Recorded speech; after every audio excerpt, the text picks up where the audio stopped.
Yes, tax day deadline this Monday. Remember, you get a few days, so that's good. And as tax season draws to a close, maybe you owed money, maybe you didn't get as much as you thought you'd get back. And now, a few tweaks to your investment really could help. So here were some tips on how to make sure you get what you want next year. Adrian Larson with Pathlight Investors. Thanks for being here this morning. Yes, thanks for having me. I really appreciate it. All right, whether you got a refund, which is a good way to maybe start investing, or you had to pay, an investment really could have helped you out. Absolutely. I think, unfortunately, we're a little late at this point in time, given that the federal deadline is going to be Monday this year. But, you know, the biggest thing that you can do, the best thing that you can do is try and open up the tax-advantaged investment accounts, the things like your traditional IRAs, your Roth IRAs, but also contribute to your 401k at your local at your company. Let's start off with the first thing you say, contributing to an IRA. Yeah. Let's pretend like we don't even know what an IRA is. I can't even say it. And let's start from the beginning, because unfortunately, I think the percentage is really small of how many people actually have an IRA and are investing into their future. You're looking at something at roughly 30% of people out there that actually have an IRA. So an IRA at the outset is an individual retirement account, and it is exactly what it sounds like. It's for the individual. It allows them to put money into that account pre-tax, which reduces their overall adjusted gross income for a year.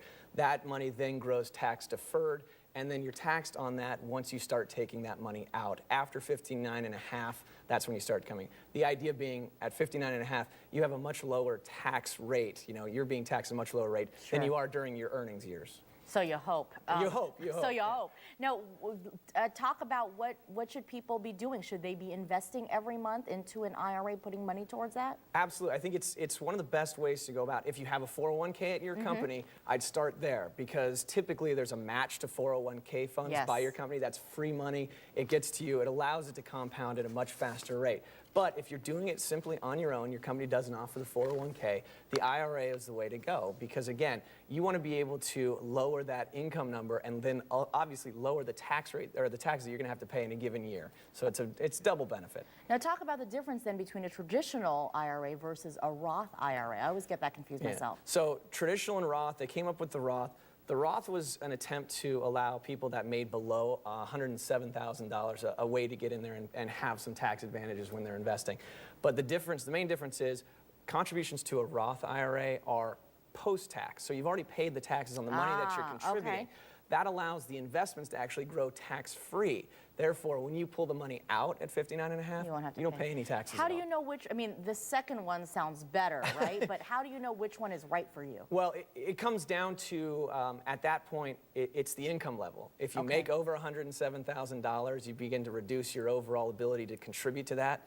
So the government has done a good job of trying to segment these two things, not allowing the, if you want to call it the super wealthy, to be able to take advantage of a tax-free investment. What are some of the mistakes, do you think, that people make when it comes to investing, or when they get that tax refund back? Yeah, you know, I think most people already spent the tax refund by the time it comes back. You know, on frivolous things, right? Hopefully, maybe they paid their credit cards off, or an extra mortgage payment. It's not necessarily frivolous, but I think in people's minds, they look at that as they're expecting that money to come back, so they've already spent it.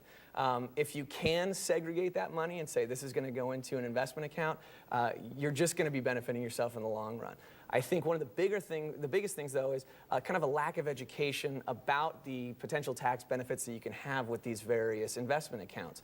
You know, go to an advisor, go to your advisor, come to our website at Pathlightinvestors.com, talk to us about it, find out what you can do to potentially maximize the tax benefits in your accounts. Okay.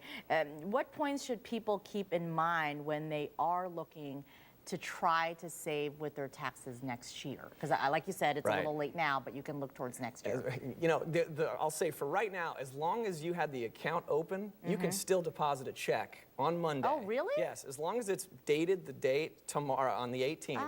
You write in that memo line, 2010 IRA contribution, as long as it's in the account, right, and processed, it can still go against your adjusted gross income. But usually you've already printed out the paperwork, done the paperwork, and you've got your numbers. But if you haven't Unless you're like Tyler, who hasn't done anything, and he's admitted he's one of those many procrastinators. But look, I mean, looking forward, you start to plan for it. Okay, it is you have until tax day of 2012 right, to be able to get your 2011 contribution in. I would always suggest maybe not waiting till the last moment, get it in during 2011 as your contribution, but you can take advantage of this entire now, a year out from now, to be able to get that tax advantage. Adrian, I'm sure glad you stopped by to give some tips on that, because I have to tell you, I learned some things. So. I appreciate you having us out. All right, I'm coming to you, though, if I have to owe more next year. Thank you very much, Thanks Adrian. If you'd like to contact Adrian for more information on investments or what you can maybe do with your tax refund for next year, you can just log on to azfamily.com. We have a link to their website.